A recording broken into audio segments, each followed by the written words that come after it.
वन्देऽहं श्रीगुरु श्रीयुतपदकमलं श्रीगुरुन् वैष्णवस्य श्रीरूपं सग्रजातं सहगण रघुनाथितं तं सजीवं साद्वैतं सावधूतं परिजन सहितं श्रीकृष्ण चैतन्य देवं श्रीराधा कृष्ण पादनं सहगण ललिता श्री विशाखान्वितस्य बिन्दायै तुलसी देवायै प्रियायै केशवस्य कृष्ण भक्ति पदे देवी सत्यवतै नमो नमः। जय राधे, जय श्यामसुंदर, जय महाप्रभु। आज के आमरा श्रीमद् भगवद गीता नवम अध्याय 26 नम्बर श्लोकटा श्रवण करब। भगवान श्रीकृष्ण बोलছেন अर्जुनके, पत्रं पुष्पं फलं त्यं जो मे भक्ता प्रयच्छन्ति तदहं भुक्तोपतमस्यामि प्रयत्नात् पानम। भगवान श्रीकृष्ण बोलছেন, हे अर्जुन, जे विशुद्ध चित्त निष्काम भक्त भक्ति सहकारे आमाके पत्र पुष्प फल और जल अर्पण करें, आमी तार सेई भक्तिप्रत उपहार प्रीति सहकारे ग्रहण करी। तो भगवान तिनी बोले दिच्छेन तिनी केमन भक्तेर हाथे सेवा करें। विशुद्ध चित्त, जार चित्तटा अत्यंत विशुद्ध हয়েছে এবং निष्काम, आप्तेन्द्रिय प्रीतिबांछा तारे बली काम, कृष्ण इंद्रिय प्रीतिबांछा धरे प्रेम नाम। যতক্ষণ পর্যন্ত আপ্তেন্দ্রিয় প্রীতিবাঞ্ছা থাকবে, সসুখ বাসনা থাকবে, ততক্ষণ পর্যন্ত চিত্ত শুদ্ধ হয় না এবং সেটা নিষ্কাম প্রেম বা নিষ্কাম ভক্তি সেটা হয় না। যিনি ভগবানের শ্রীচরণে আত্মসমর্পণ করেছেন, যিনি একমাত্র ভগবানের সেবা ছাড়া, যিনি অন্য কিছু জানে না, অনন্য চিত্তে, যে অন্য কারো উপাসনা করে না, একমাত্র শ্রী গোবিন্দই হচ্ছে তার উপাস্য, একমাত্র শ্রী কৃষ্ণই হচ্ছে তার আরাধনার বস্তু, এবং যিনি বুঝতে পেরেছেন যে কৃষ্ণ সেবাই হচ্ছে আমার জীবনের পরম ধর্ম এবং পরম লক্ষ্য, যিনি ভগবানের সেবার জন্যে সমস্ত কর্ম করেন, ভগবানের সেবায় যিনি নিজের জীবনটাকে ভগবত চরণে আত্মসমর্পণ করেছেন, এইরকম বিশুদ্ধ চিত্ত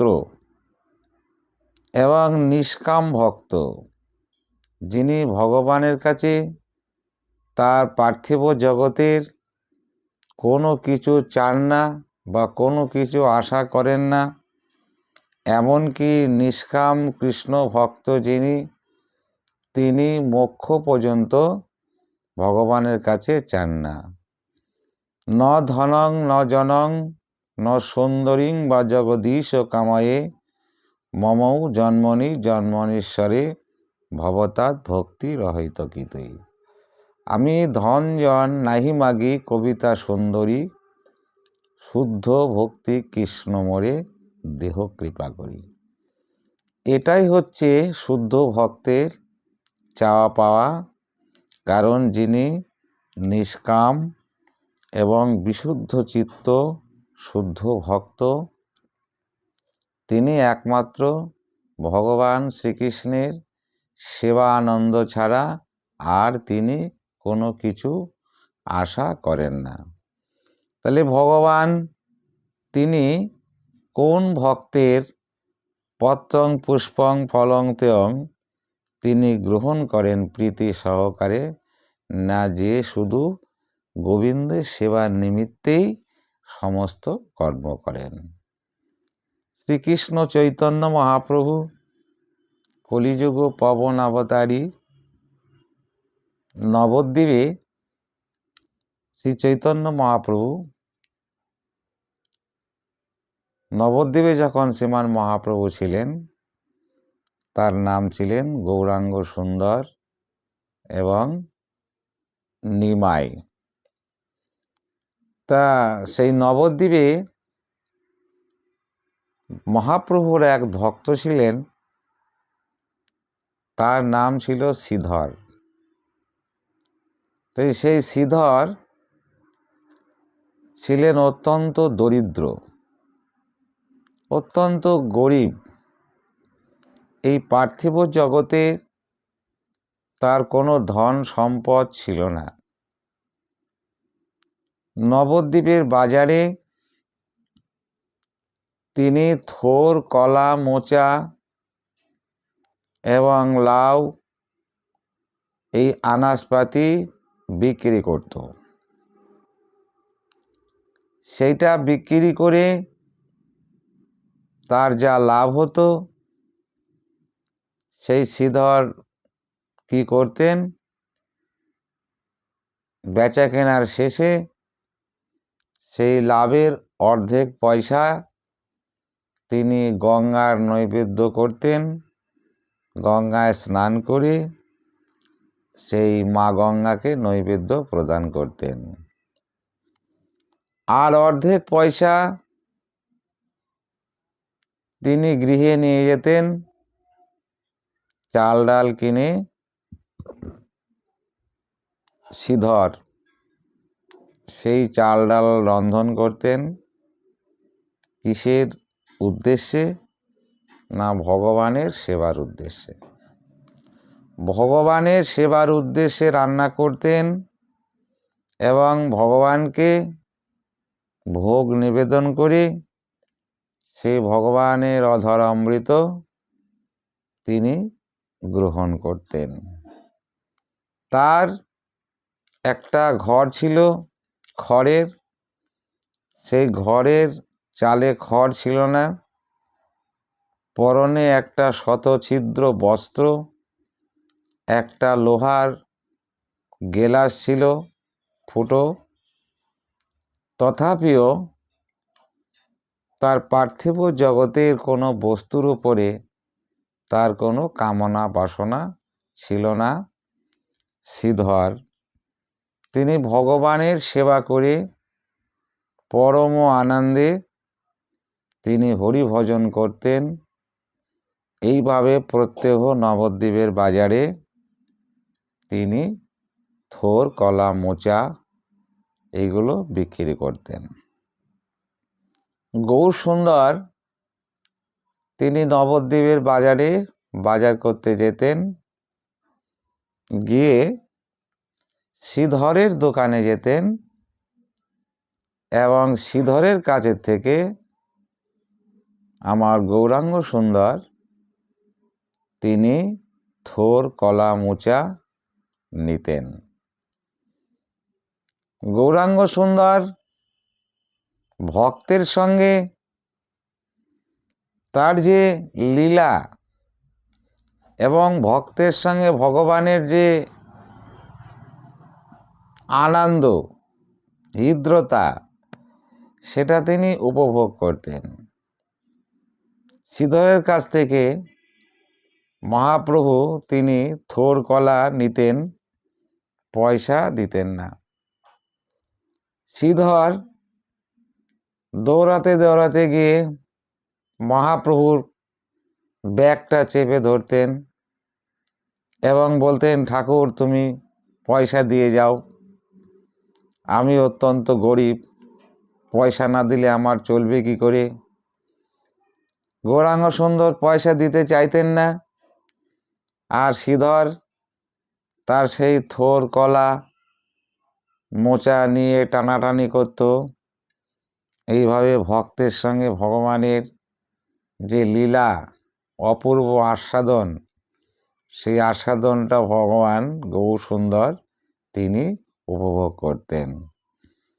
এই রকম প্রতিদিনই শ্রীধরের কাছ থেকে থোর কলা মোচা নিতেন আর রঙ্গরস করে তিনি ভক্তের সঙ্গে এই লীলারস আস্বাদন করতেন। শ্রীধর একদিন গৌরাঙ্গ সুন্দরকে বলছেন, হে ঠাকুর, আমি অত্যন্ত দিনহীন, নবদ্বীপের বাজারে কত ধনী ধনী বড়লোক তারা দোকান সাজিয়ে নিয়ে বসে আছে, তুমি তাদের কাছে কেন যাও না? আমার কাছে কেন এসে তুমি বিনা পয়সায় দ্রব্য নিতে চাও? তো গৌরাঙ্গ সুন্দর তখন শ্রীধরকে বলছে, হে শ্রীধর, যারা নবদ্বীপের বাজারে অন্যান্য দোকানদার তারা বহু মাল মাটি নিয়ে বসে আছে, আমি তাদের কাছে কেন যাই না? তারা কেউ আমার সেবা দেওয়ার জন্যে বসে নেই,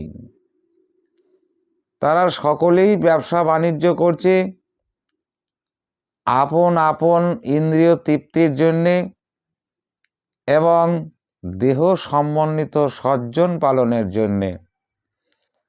ভগবানের সেবার নিমিত্তে তারা কেউ এই নবদ্বীপের বাজারে পাশরা নিয়ে বসে নেই।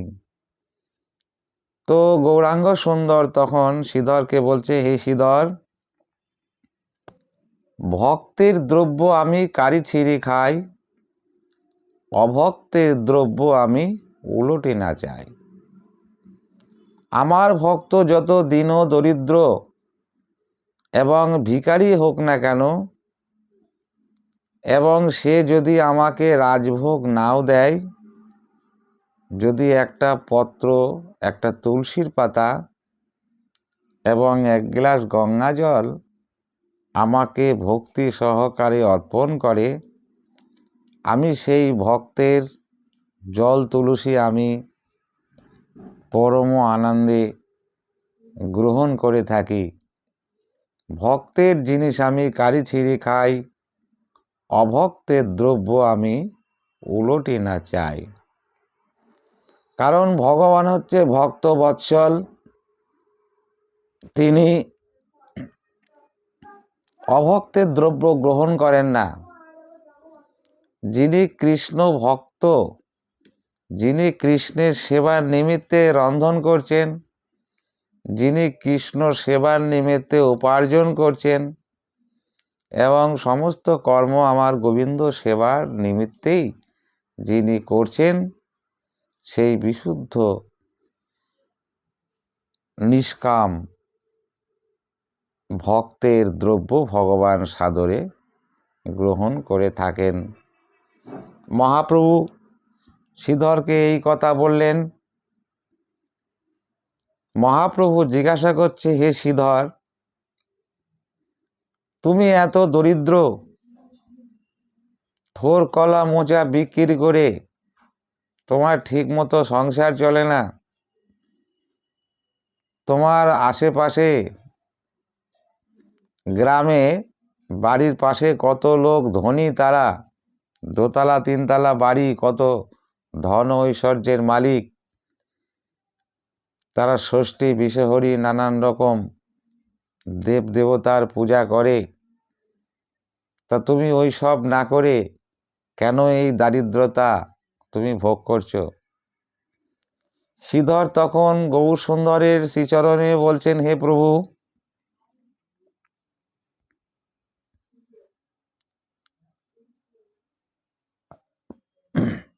পক্ষীগণ বাস করে বৃক্ষের উপরে, রাজা দিব্য বাস করে রত্ন সিংহাসনে। দিন পুনঃ সবার সমানিত যায়, সকলে আপন কর্মভঞ্জা ঈশ্বর ইচ্ছায়। রাজা দিব্য বাস করে রত্ন সিংহাসনে, তার কর্মে যেটা আছে সে ভোগ করছে। পক্ষীগণ দেখো বসবাস করছে বৃক্ষের ওপরে, তার কর্মফল সে ভঞ্জাচ্ছে।